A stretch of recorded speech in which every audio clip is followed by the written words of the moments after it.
This first question, I suppose, seeks to explore with the Tánaiste what plans, if any, she has to extend access to the self-employed to social welfare benefits. And I suppose the question is posed against the background of all of us in this House wishing to see the indigenous sector develop, and we would see access to welfare benefits as being part of that necessary change.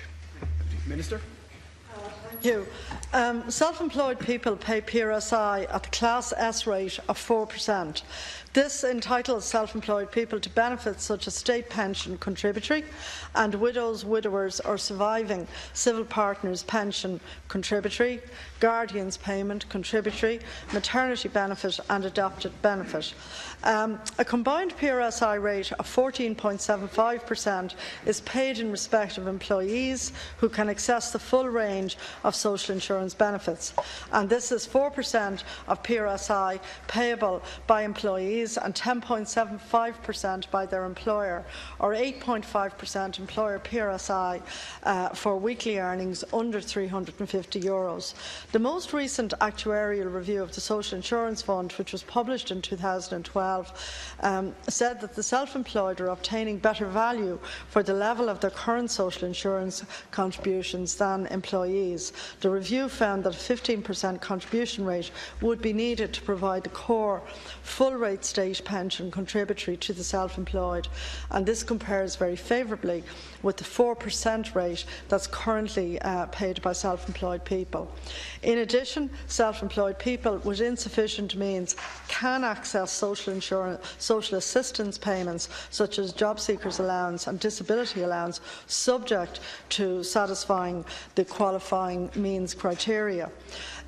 In June 2012, I established the Advisory Group on Tax and Social Welfare to examine a number of specific issues, including the issues involved in providing social insurance cover for the self-employed. They reported back that during the 3-year period from 2000 to 2011, 9 out of every 10 self-employed people who claimed job seekers allowance received payment. Therefore, the group wasn't convinced that there was a need for the extension of social insurance for the self-employed to provide cover for job seekers' benefit. However, the group found that extending social insurance for the self-employed was warranted in cases related to long-term sickness or injuries through the invalidity pension and the partial capacity benefit schemes. In this regard, the group recommended that the rate of contribution for Class S should be increased by at least 1.5 percentage points, payable on a compulsory basis only. And at the time, some employers' groups called for the provision of social insurance benefits to the self-employed on an optional basis. This was addressed by the advisory group, which considered that allowing people a facility to opt in or opt out at their own discretion would lead or could lead to the selection of bad risks. The whole principle of social insurance is social solidarity, where everybody pays in and, if necessary, cover is available. Allowing people to opt in or out could result in a negation of the social solidarity contributory principles which underlie the system. So, any changes in the PRSI system for the self-employed would have to be considered in a budgetary context, and in particular the funding position of additional entitlements. So there were very valuable additional entitlements offered in the advisory group report, which I have to say I accept, but the issue for self-employed people, or their organisations I should say more properly, was that it involved an additional contribution, which at the time they did not seem inclined to favour. Thank you very much. Deputy O'Farrell. I suppose any of us in responding to this particular issue accepts that there has to be a contribution, and for the system to work, a realistic contribution has to be made. But I suppose as we look to the future and to the sort of economy that we want to develop, we're all committed to developing the indigenous small and medium-sized enterprises.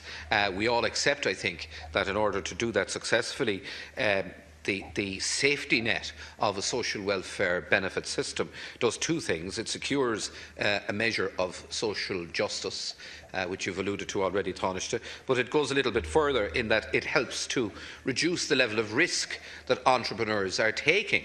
And we need people to take risks, and we need to incentivise them to take risks. So I suppose what I'd like to hear from you, notwithstanding the advice that you've had from the advisory group, you take that on board, and I accept that the changes, if they're to be made, would need to be made in a budgetary context. Do you envisage changes being made in the near future?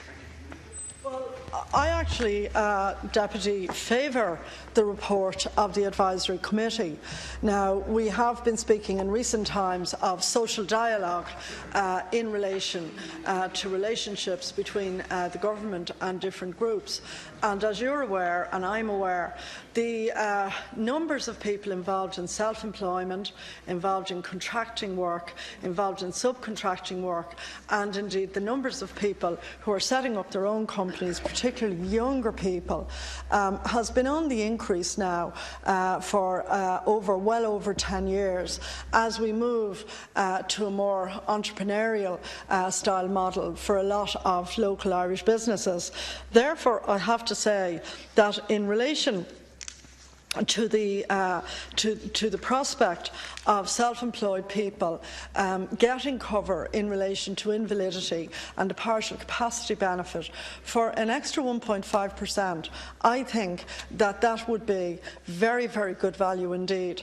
And in fact, as has happened in other jurisdictions where benefits have been extended, that could be brought in over a period of time so as not to impact excessively in 1 year. However, I think it would mean that self-employed people and the organisations representing them would really have to look at this, because at the moment, and this is the regrettable part, Deputy, self-employed people or business owners where the businesses are very profitable and successful, they can afford to pay private income continuance plans.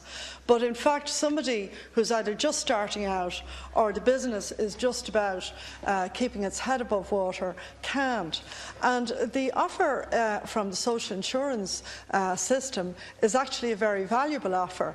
And I know quite a number of deputies in this House, actually on all sides of the House, have made the point. So I would very much welcome this being given, now that the economy is recovering, that it would be given consideration by self-employed people and their representatives, because I think if implemented, it would add very significantly to the cover that self-employed people would get.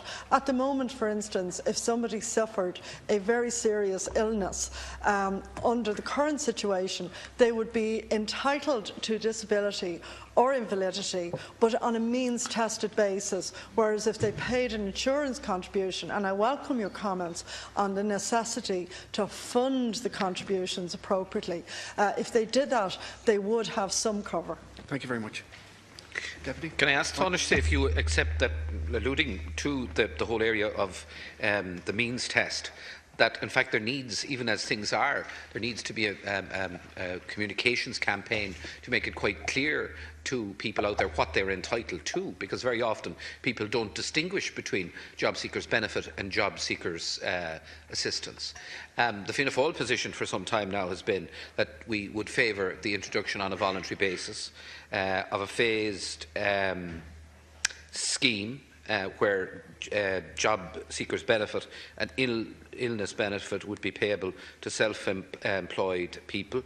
And we would see that as part of our commitment to developing an entrepreneurial culture. The idea that the self-employed could opt in to such a scheme seems to us to be a practical idea at this time, though you seem to be suggesting that the allowing that opt-in is, in your view, not a positive. Thank you very much. Tánaiste. Going on the advice of both the advisory group, who researched the matter fairly deeply, but also the actuarial reviews, which shows that for the 4% contribution that the self-employed people make at the moment, they get widows and widowers, they get retirement contributory benefits, they get maternity, and they get maternity payments benefit, and they get guardians benefit. Now, they're all significant benefits for 4%. But I think the situation at the moment, if I may say so, Deputy Fearghaíl, is that because so many self-employed people are relatively young, a lot of younger people are going down this road, for instance, in contracting in IT, that perhaps maybe we should do a further campaign. They might certainly be prepared to look at that. But in relation to opt-in, all of the studies say that really, on a social solidarity basis, and given the risk that the social insurance fund has to cover, and indeed taxpayers have to cover, there really has to be a contribution, because if it's only on an opt-in basis, instead of getting the general population, you will in fact tend, for obvious reasons, to perhaps get the more risky element of the self-employed population, and that would mean it would be very difficult to fund it. And bearing where we've come from in terms of our financial difficulties, but ever before we had difficulties, the principle of social insurance is that on social solidarity, people pay in, and then the general population is entitled to claim. I would also say as well, if any self-employed person is listening, after I became Minister, we changed the basis of assessment quite significantly, in that before people had to go to great lengths to get very extensive information about their tax affairs and the performance of the business, say, in earlier years, precisely when it may have been doing well. But now, for self-employed people, for farmers, for fishermen, if there's a catastrophic loss of income, they can go into their social welfare, their Intrio office, their local Intrio office, and they can present the information in relation to what has happened to cause a catastrophic loss of income, and we will take that on a current basis and look at that information. That has helped an awful lot of people, particularly people formerly employed in construction. Thank you.